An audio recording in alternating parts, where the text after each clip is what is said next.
God, I'm so bored. I've been inside so long I've started regressing, watching old trailers and clips from cartoons. See, when I was a kid, I adored Antonio Banderas in Zorro.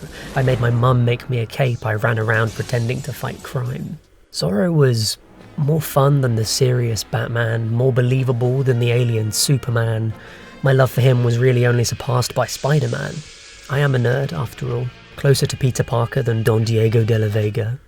When the New Adventures of Zorro arrived on UK TV in the late 90s, my memory of the recently released Antonio Banderas movie that's not at all related to it somehow made it feel tailor-made for me. Who knows what my mum thought of the off-model characters, generic voice actors and 20-minute plot holes. Still, that theme song slapped.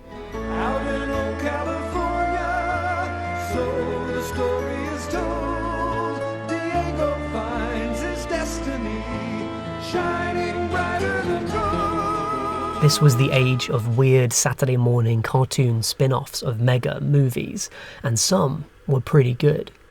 I wonder if you've seen the Godzilla animated series. For Godzilla fans, that Emmerich movie is anathema. It barely features the big guy and ends up swapping out a proper climax for a rehash of Jurassic Park.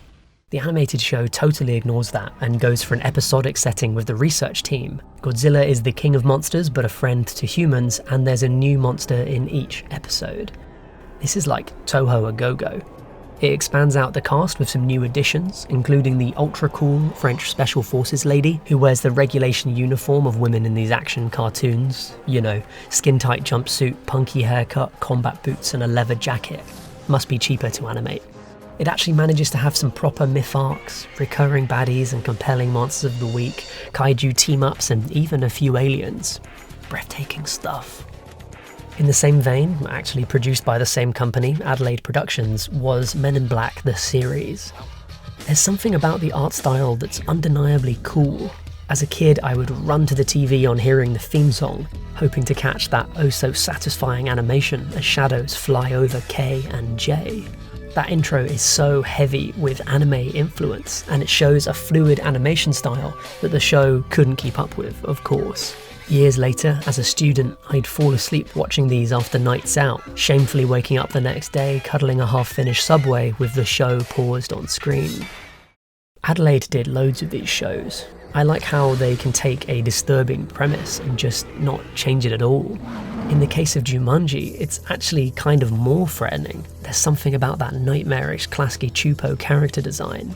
In the show, Alan Parrish remains trapped in Jumanji. He can't escape without solving a riddle, but unfortunately missed seeing his clue, and so he's kind of trapped forever. The eventual solution to that riddle, supplied in the final episode, and no spoilers for a 90s kids TV show spin-off of a blockbuster, is almost cruel. But at least that's in line with the tone of the original. Most of these shows continued or improved on the quality of the original films, but what about when it went wild? I have very hazy memories of a Mighty Ducks TV show.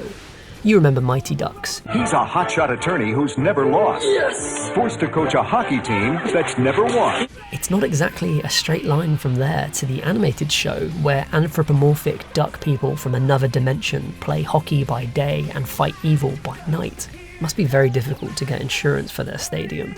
The show opens with a heart-wrenching sacrifice for the greater good, mixes sci-fi and high fantasy ideas with very low-rent animation, and, well, it's all about hockey ducks.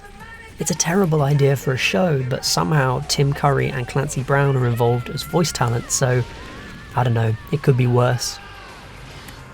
And now, stuck inside most of the day, every day, I have time to think about this stuff and wonder, what would it be like if movies now had these spin-offs?